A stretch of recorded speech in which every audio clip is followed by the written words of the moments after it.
नमस्कार दोस्तों, मैं चंदा धामेचा हमारी यूट्यूब चैनल पे आपका स्वागत करती हूँ। आज बात करेंगे दुनिया भर में फैले कोरोना महामारी और हाल ही में रशिया ने दावा किया है उस वैक्सीन के बारे में। तो वीडियो में एंड तक ज़रूर बने रहिएगा और जो भी फ्रेंड्स हमारी चैनल पे नए हैं सब्सक्राइब करना बिल्कुल नहीं भूलिएगा, लाइक कर दीजिएगा और अपने फ्रेंड्स के साथ शेयर भी कर दीजिएगा, बिकॉज शेयरिंग इज़ केयरिंग। चलिए आज के वीडियो की शुरुआत करते हैं। हाल ही में ये न्यूज़ आई है कि रशिया ने कोरोना की वैक्सीन बना ली है और पुतिन ने ये कहा है कि कोरोना की वैक्सीन बनाने वाला दुनिया का पहला देश बन गया है रशिया। पुतिन ने इस वैक्सीन को बहुत अच्छी और फ़ायदेमंद बताई है और इस वैक्सीन का डोज पुतिन की एक बेटी को भी दिया है, जबकि ये बात अभी क्लियर नहीं की गई है कि उसकी दोनों बेटियों में से किस बेटी को ये डोज दिया गया है। इस वैक्सीन को रशिया के Gamaleya research institute and Russian रक्षा मंत्रालय ने मिलकर बनाई है। वैक्सीन का ट्रायल 18 जून से शुरू हुआ था। 38 लोगों ने इसमें पार्टिसिपेट किया था। इन सब ने ये वैक्सीन का डोज ले लिया है। उन लोगों ने वैक्सीन के खिलाफ इम्यूनिटी हासिल कर ली है, ये रशिया का दावा है। आज के हालात देखें तो देश भर में करीबन 2 करोड़ कोरोना के मामले हैं, तब ये न्यूज़ बहुत मायने रखती है। तो आइए वैक्सीन के बारे में भी जान लेते हैं। सब लोग यही जानना चाहते हैं कि ये वैक्सीन कब तक मिल सकती है। तो रशिया के स्वास्थ्य मंत्रालय के मुताबिक सितंबर से इसका उत्पादन शुरू होगा एंड अक्टूबर में बड़ी संख्या में ये वैक्सीन दी जाएगी। सबसे पहले रशिया के हेल्थ वर्कर्स एंड बुज़ुर्गों को ये वैक्सीन दी जाएगी, फिर उसके बाद छोटे बच्चों को और लास्ट में यंग लोगों को दी जाएगी। अब आपके मन में सवाल ये भी आएगा कि ये वैक्सीन कोरोना के एंटीबॉडी बनाकर कोरोना के खतरे को हमेशा के लिए खत्म कर सकती है। तो मैं आपको बता दूं कि रशिया की गामालेवा रिसर्च सेंटर का दावा है कि इस वैक्सीन को लेने के बाद शरीर में ऐसे स्थायी एंटीबॉडी तैयार होंगे जिससे कोरोना वायरस का खतरा हमेशा के लिए खत्म हो जाएगा।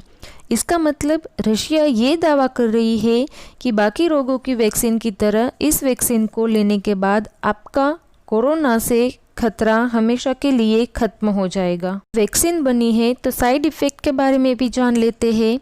इस वैक्सीन के साइड इफ़ेक्ट में आपको तेज बुखार आता है, लेकिन ये बताया जा रहा है कि इसे पैरासीटामोल जैसी मामूली दवाई से भी ठीक किया जा सकता है।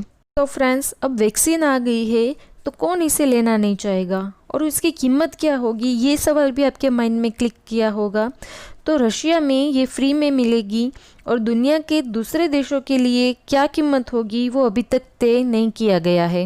रशिया के लिए ये बहुत बड़ी जीत है क्योंकि पूरी दुनिया इस वैक्सीन को बनाने में लगी है। तब रशिया ने इस वैक्सीन को लॉन्च किया है, तब कई लोग इसे झूठा भी साबित करने में लगे हैं, लेकिन पुतिन ये दावा कर रहे हैं कि ये बहुत सुरक्षित है और सारे पड़ाव को पार किया है। दुनिया में जो भी वैक्सीन है उसे बनाने में कई महीने या सालों लग जाते हैं, तब रशिया इतनी जल्दी ये वैक्सीन कैसे बना सकती है कि इस वैक्सीन की ट्रायल की जानकारी भी इतनी नहीं दी गई थी जितनी अन्य देशों में जो ट्रायल की जाती है। उस वैक्सीन को तैयार करने वाले इंस्टीट्यूट ने अब तक सेकंड एंड थर्ड फेज के आंकड़े भी जाहिर नहीं किए हैं कि WHO ने भी कहा है कि इस वैक्सीन के पहले चरण के आंकड़े ही मिले हैं, सेकंड एंड थर्ड फेज के नहीं। और रशिया के स्वास्थ्य मंत्रालय ने भी कहा है कि इस वैक्सीन के तीसरे चरण का ट्रायल नहीं हुआ है, जबकि तीसरे चरण का बहुत महत्व होता है। इस चरण में हज़ारों लोगों पर इस वैक्सीन की जांच की जाती है। दुनिया के दूसरे देश इसी फेज में कम से कम 30,000 वॉलंटियर्स पर इस वैक्सीन का ट्रायल कर रहे हैं। WHO ने भी रशिया को कहा है कि आपको तरीके से वैक्सीन की ट्रायल करनी चाहिए, यानी कोई हड़बड़ी नहीं करनी चाहिए। WHO ने दुनिया भर की वैक्सीन ट्रायल्स की लिस्ट भी तैयार की है और सबसे बड़ी बात यह है कि रशिया की इस वैक्सीन का नाम उस लिस्ट में नहीं है। अमेरिका, ब्रिटेन एंड कनाडा की सरकार आरोप लगा चुकी है कि रशिया की सरकार से जुड़े हैकर्स वैक्सीन रिसर्च की जानकारी चोरी करने की भी कोशिश कर रहे हैं, यानी कि इस वैक्सीन फॉर्मूला को दूसरे देशों से चुरा रहा है। हालांकि रशिया ने इस आरोप को खारिज किया है। यहाँ पर सबसे पहले वैक्सीन बनाने की रेस में आगे है रशिया। ये रेस हमें कुछ साल पहले भी देखने मिली थी। कुछ सालों पहले अंतरिक्ष के मामले में भी कुछ ऐसा ही हुआ था। अंतरिक्ष में मानव को भेजने और चंद्रमा पर पहले समानव मिशन को लेकर रशिया और अमेरिका के बीच रेस लगी थी। रशिया ने अपनी इस वैक्सीन का नाम स्पुतनिक 5 रखा है। ये नाम रशिया के पहले सैटेलाइट स्पुतनिक से मिला है।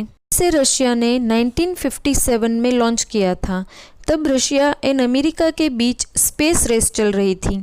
भारत सरकार ने भी इस वैक्सीन में दिलचस्पी बताई है और जल्द ही भारत इसके बारे में रशिया से बात भी करेगा, ये सरकार ने बताया है। अब आगे ये वैक्सीन क्या मोड़ लेगी? क्या रशिया के दावे जो उसने किए हैं उस पर खरा उतर पाएंगी? अगर जवाब हाँ में है तो सबके लिए फ़ायदेमंद साबित होगा। उम्मीद तो यही है कि अब ये महामारी का अंत हो जाए। आपकी क्या राय है कमेंट बॉक्स में लिखकर ज़रूर बताइएगा। वीडियो पसंद आई है तो लाइक एंड शेयर कर दीजिएगा और नए फ्रेंड्स चैनल को सब्सक्राइब करना ना भूलें। मिलते हैं नेक्स्ट वीडियो में कुछ ऐसे ही पॉइंट के साथ।